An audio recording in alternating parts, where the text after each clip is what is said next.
The Last of the 20 by J.N. Wdowski.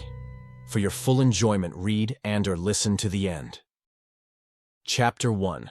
Fountain of Truth. You sure about this? Gilbert reluctantly followed his commander. No, but what other choice do we have? Miller responded. We still have another few hours of daylight.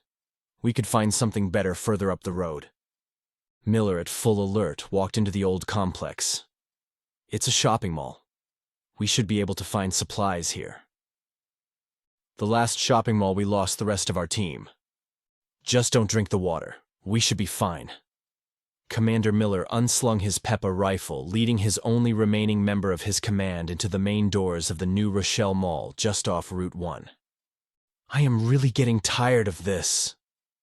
Gilbert whined as he scanned the deserted shopping mall that already had several small trees growing up out of the floor tiles. What's the alternative? Miller responded, spotting a pharmacy and heading towards it. Before entering the pharmacy, Gilbert looked at an old poster in the window. Isn't that ironic? Gilbert's voice exposed how rattled he was. He read out loud the fading poster that promoted a DNA sampling product. Discover your roots. Miller walked up to the poster and yanked it off the inside glass. More like, let us sell your DNA code, so Communist Chinese can create a targeted bioweapon. He tore up the poster in his hands, throwing the shreds down onto the moldy and weed-covered mall floor. He ordered Gilbert, forget it. What's done is done. Stay focused on our mission. What mission? We should have never left the shelter. How could they think that only 20 of us could have reclaimed this world? Gilbert reslung his photon energy particle accelerator, Peppa, after he took off his backpack to begin filling it with medical supplies.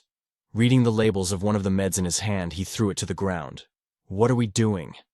These are all expired decades ago. They are useless. Do we have to have this conversation again? Miller also slung his Peppa and began to fill his backpack. Where are you not clear on our mission? I know. Gilbert answered as he zipped up his filled bag. Can we get out of here now?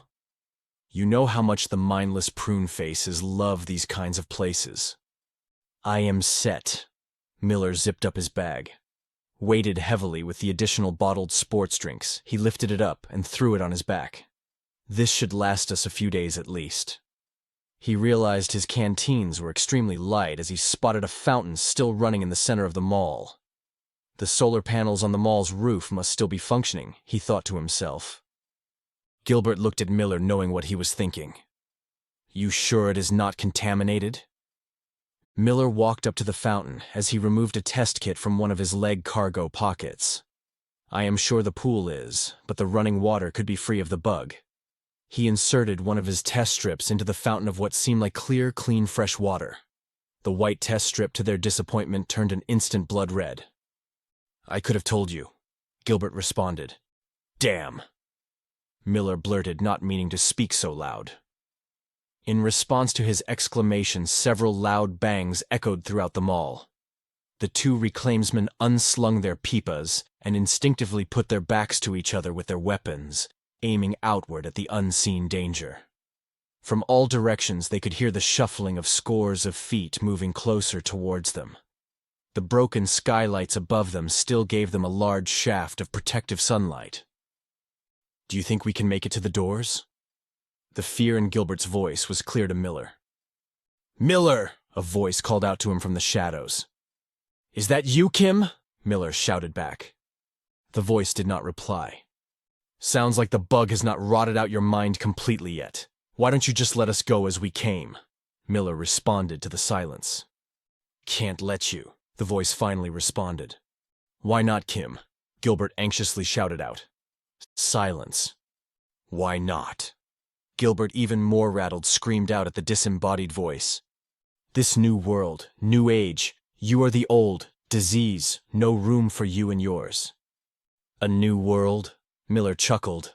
Reverting back to the primitive is not what I would call new. We no bend nature to us, the voice responded. We bend to nature. Mother Nature can be a bitch, Kim, Miller answered. Man without tools is no match for her.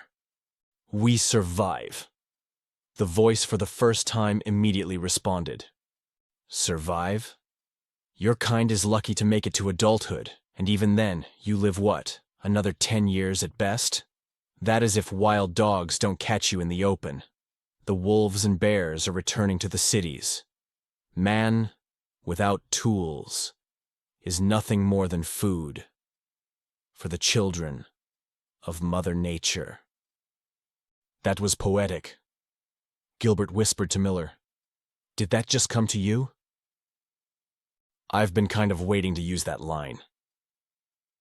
Gilbert let his fear subside just enough to give a smile to Miller's response. That her choice. The voice sounded closer as the protective shaft of sunlight narrowed to the setting sun. If we to feed her children, so be it. Sorry, we have no interest in being dog food. In response to Miller's reply, one of the prune faces jumped out of the shadows to strike at them, only to be blinded by the shaft of sunlight forcing it back into the safety of the darkness. We are not going to have this light much longer, Gilbert pointed out as they moved closer to each other in the shrinking beam of light. Gilbert, join us. The voice did not scream out this time, yet seemed much closer. Don't die like the others. Join us. From all around them, several dozen voices began to chant, Join, join, join. Gilbert looked to the floor and could see the shadows creeping up on him, like a clock of doom. He took off his combat helmet. Beads of sweat covered his brow. I can't go through this anymore. Miller looked over his shoulder at Gilbert. What are you talking about? We've lost. It is over. We started with 20 in our team, and in only a few days it is only the two of us. Gilbert began to lower his weapon. Are you losing your mind? Miller protested. Stand at the ready, Gilbert. I think I am. I think I'm losing my mind. His voice shook as he spoke. This is not what we were created and trained for. Gilbert dropped his rifle at his feet. Pick up your weapon. That is an order. Gilbert ignored Miller. Instead, he focused on the sight and calming sound of the fountain water. Drink. Drink from the waters of truth. Kim's voice seemed even closer. Drink, drink, drink, became their new chant. Drink, be one with nature, Kim encouraged Gilbert. Gilbert! Miller screamed, trying to get his comrade to snap to. We are already dead. We are running out of supplies. Most of our energy packs are depleted. As the darkness began to crawl up Gilbert's legs, he looked one last time at Miller. I'd rather live another 10 years than die now. Face it, we are in the wrong place, in the wrong time. We are not meant to be here. Gilbert turned his attention back to the fountain, entranced with the sight and sound of the cool, clear water as it shot up in the air and arced as gravity pulled it back down. Cupping his hands, he reached into the spray of water, filling them.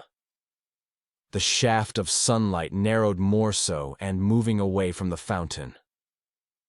Miller, staying in the safety of the light, moved with it, away from Gilbert and the fountain. Gilbert was soon lost in the shadows. No! Miller screamed as he began to fire his Peppa.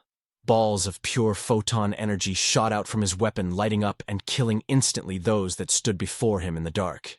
He kept firing as he cut a path for himself towards the main doors that they had entered by. Kill him! Kim shouted to his followers. As Miller ran and fired before him, he could feel the claws of hands reaching out to him from all sides. But he just kept firing and running to the doors that would bring him back to the outside. He finally shot a burst through the closed entrance doors and was soon bathed in the late afternoon sun. The hands that tried to grab him remained in the shadows of the shopping center. He made it out, but he lost Gilbert. He was alone, the last of the 20. Catching his breath, he slipped a fresh energy pack into his Peppa. He noted he was down to only 2 charged packs. He knew he could not stay where he was. As soon as the sun set, they would be out in force. Only the sun held them back. Miller would need to put enough distance between him and them before they did. His HUD display in his helmet visor informed him he had just over an hour to find a place he could safely hold up for the night. To continue to the Remastered, Chapter 2 Sherwood, please like, share, comment, and subscribe.